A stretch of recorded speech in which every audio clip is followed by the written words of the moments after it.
with integrity.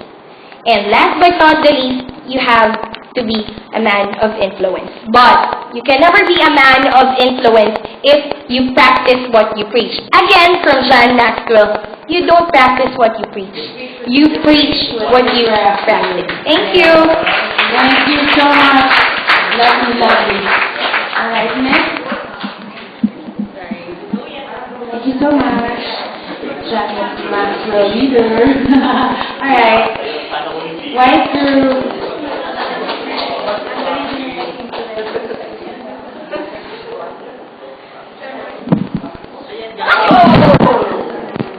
Bakit ba din like ka ang sabi niya? Lagi ka papahapon. Anyway, ayun po.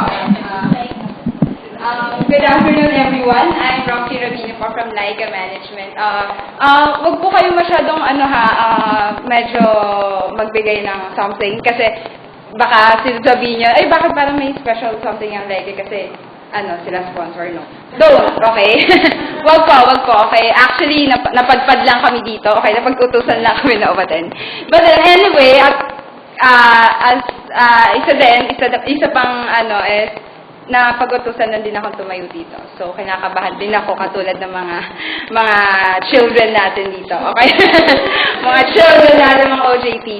Galing din ako dyan. But then anyway, to give you some, to share kung ano man yung mga napag-usapan ng aming group, sa white group, okay?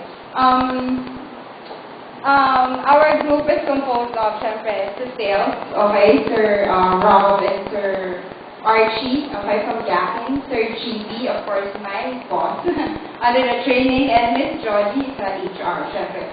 We all know naman na sa iba't ibang organization or department, we experience different kinds of corruption or anything. Lahat yan. Kahit saan ka pumunta, hindi lang sa kumpanya, meron yan. Okay? Given na yan. That's, hindi na natin kailangan pang, syempre, napapag-usapan, but then, given na nga, diba?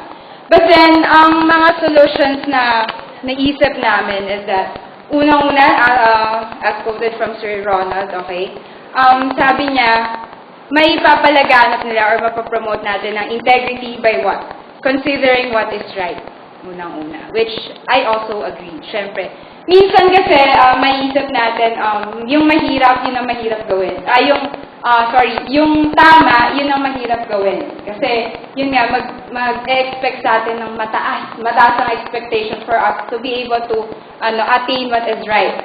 Diba? But then, kapag pinilit natin na maabot kung ano man yung tama na yun, mas ma-feel natin na ang sarap ng feeling, diba? And I hope we all here inside this room na nafe-feel natin yan, diba? Kasi kapag naramdaman natin na nakagawa ka ng tama, that will spark or kindle your integrity. Na sabi mo, ay, ang sarap ng pakiramdam nito. And honestly, ako, na-feel ko yan every time I do something right. Kahit pa gaano kaliit yan, hindi ako nagtapo ng basura.